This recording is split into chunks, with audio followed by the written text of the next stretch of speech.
കോഴിക്കോടിന്റെ ഹൈലൈറ്റ് എന്ന് പറയുന്നത് അവിടുത്തെ ബീച്ചിന്റെ നൈറ്റ് വൈബായി. അവിടെയുള്ള ആരോട് ചോദിച്ചാലും ഇത് തന്നെയായിരിക്കും പറയും. ബീച്ചിന്റെ എൻട്രൻസോട് ചേർന്ന് അത്തറും കളിപ്പാട്ടങ്ങളും ബലൂൺസ് ഒക്കെ വിൽക്കുന്ന കടകളാണെങ്കിൽ ഒരറ്റം തൊട്ട് മറ്റേ അറ്റം വരെ ഫുഡിന്റെ മേളം. അവിടെയാണെങ്കിൽ ഒരുപാട് ചെറിയ ചെറിയ ഷോപ്പുകൾ. അവിടെ നിന്ന് ഫുഡൊക്കെ മേടിച്ച് ബീച്ചിൽ ഇരിക്കാൻ നടക്കാനും ഒക്കെ നല്ല രസം. കോഴിക്കോട് എന്ന് പറയുമ്പോൾ പെട്ടെന്ന് തന്നെ മൈൻഡിൽ വരുന്നത് അവിടെ ചെന്ന് കല്ലുമ്മക്കായ കഴിക്കാൻ. അപ്പൊ ഞാൻ ആദ്യം തന്നെ മേടിച്ചത് കല്ലുമ്മക്കായ ഫ്രൈ ആയിരുന്നു. എനിക്ക് വളരെയധികം ഇഷ്ടമായി. പിന്നെ ഞങ്ങള് കൂന്തൽ നിറച്ചതാണ്ടോ മേടിച്ചത്. അതിന്റെ മസാലയാണെങ്കിൽ ഒരു രക്ഷയില്ല, നല്ല ടേസ്റ്റ് ഉണ്ട്. പിന്നെ ട്രൈ ചെയ്തതാണ് ചെമ്മീൻ ഫ്രൈ. അത് പക്ഷെ എനിക്ക് അത്രയ്ക്ക് വലിയ ഇഷ്ടമായി.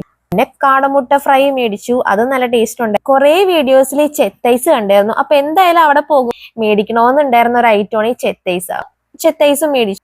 പിന്നീട് കട്ട് ഫ്രൂട്ട്സ്. എനിക്ക് വീണ്ടും വീണ്ടും കഴിക്കണമെന്ന് തോന്നിയ ഒരു ഐറ്റം ആയിരുന്നു കല്ലുമ്മക്കായ ഫ്രൈ. അപ്പൊ ഞങ്ങള് കുറച്ച് പാഴ്സലൊക്കെ മേടിച്ച് റൂമിൽ പോയിട്ടിരുന്ന് കഴിക്കും. ഈ സാധനം എത്ര തിന്നിട്ടും മതി.